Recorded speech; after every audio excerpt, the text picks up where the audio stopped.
يلا شحنا الثلج. غادي ننزل فوق الكياط. شو الكياطة الوغ دايرين تقباه هنا باش الدخان ديال الداخل يخرج من هنا.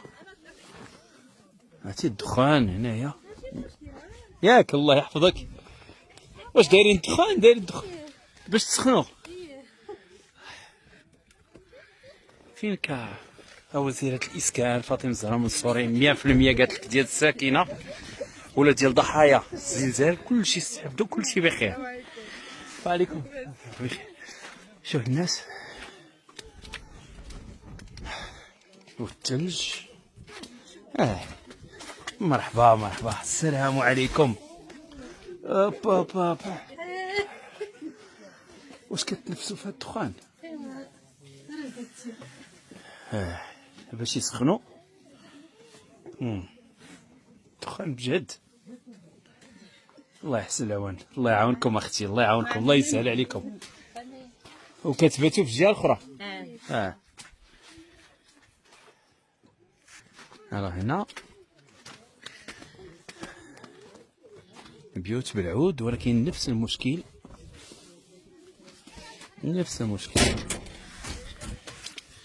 السم ديال البرد. السم ديال البرد. فراسكم واحد القضيه بحال داخلين الثلاجه. بحال الا داخلين الثلاجه ولا حليتو شي كونجيلاتور. غادي ندخل واحد الكيطون واحد اخر. الدخان الحاجه لاباس. الدخان بزاف عليك ولكن راه ما مزيانش الصحه ديالك. عرفت صميد. عرفت اييه. كي دايرين؟ لاباس كلشي بخير. الصحه لاباس. السلام عليكم. كي دايرين؟ هاد الدخان قاصح عليكم ولكن ما البرد ياك البرد.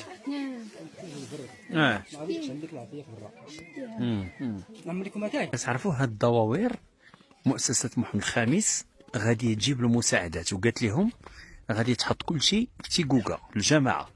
الجماعة ديال تيكوكا بعيدة على هنا ب 8 كيلومتر. هاد الناس حاصلين الا حطوا لهم داكشي تما. قال لك يا اما خصهم يضربوا هاد 8 كيلومتر في هاد البرد وهاد القساوة ديال الطقس يمشيو في البهيم وما عندهمش كلهم البهيم، ولا خصهم يمشيو على رجليهم 8 كيلومتر على رجليهم. ولكن 8 كيلومتر على رجليهم شنو غادي يهزوا؟ شحال جهدهم يهزوا؟ علاش مؤسسة محمد الخامس مثلا هاد الجبال وهاد المناطق غدير لي كاتكات، غدير لهم السناسل في الرويض وغادي يطلعوا حتى لهنا ويوصلوا لهاد الدواوير المساعدات